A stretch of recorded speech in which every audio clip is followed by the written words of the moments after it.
Bonjour à tous, c'est Philippe Miller du site warningtrading.com. Voici une vidéo sur deux sites, epadinvest.fr et epadinvest.com, et sur son fondateur et propriétaire, Pierre-Frédéric Herrera. Je dis deux sites, en fait, c'est plutôt un seul site, parce que si vous allez sur epadinvest.com, je copie-colle,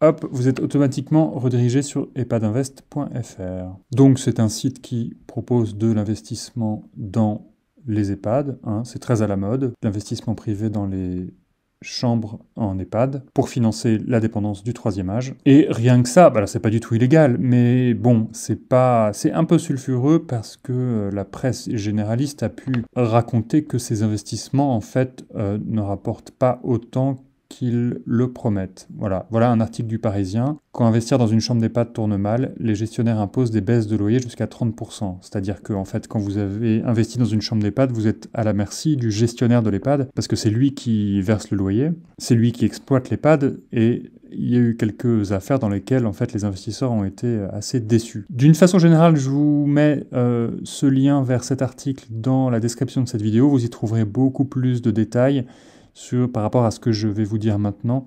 Si vous voulez aller plus loin, je vous renvoie à cet article. Donc, qu'est-ce qu'on peut dire sur EHPAD Invest en particulier? Ce qu'on peut dire déjà, c'est que EHPAD Invest est assez obscur, opaque. Pourquoi? Parce que ses propriétaires sont assez difficiles à retrouver. Voici les mentions légales du site. On a un directeur de la publication qui s'appelle Franck Denis. On a une société qui est immatriculée aux Pays-Bas, et non pas en France. On a une adresse de correspondance, c'est-à-dire une boîte aux lettres, du côté de Metz. Et cette adresse de correspondance, eh bien la voici. Il s'agit d'un bureau mondial relais. Donc autant dire que les bureaux d'EHPAD Invest ne sont pas là. On a une société à Amsterdam, CPC Gestion.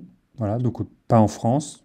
C'est pas illégal, hein, mais bon, c'est un peu lointain. Et le site met aussi en avant une carte de transaction immobilière. Voilà, carte de transaction immobilière, c'est-à-dire ce que les agents immobiliers doivent avoir pour exercer. Et cette carte de transaction, elle est rattachée à la CCI, c'est-à-dire la Chambre de commerce et d'industrie d'Auxerre dans le Lyon. Donc on n'est ni aux Pays-Bas, ni à Metz. Pourquoi? Parce que EHPAD Invest indique qu'ils ont le statut d'agence immobilière et non pas de conseiller en investissement. C'est pas la même réglementation. Bon, tout ça n'a rien d'ouvertement illégal, même si c'est un peu atypique et ça peut être un peu inquiétant. En tout cas, ce qui peut surprendre, c'est que le directeur de la publication, Franck Denis, en fait, ne semble pas être le nom de la personne qui se trouve derrière EHPAD Invest. Derrière EHPAD Invest, on trouve en réalité un certain Pierre-Frédéric Herrera. Là, il est interviewé par Michel Denisot, c'est ce qu'on appelle un publi-reportage. En fait, c'est une publicité qui prend la forme d'une interview journalistique, mais qui n'en est pas une. Et Pierre-Frédéric Herrera est lié à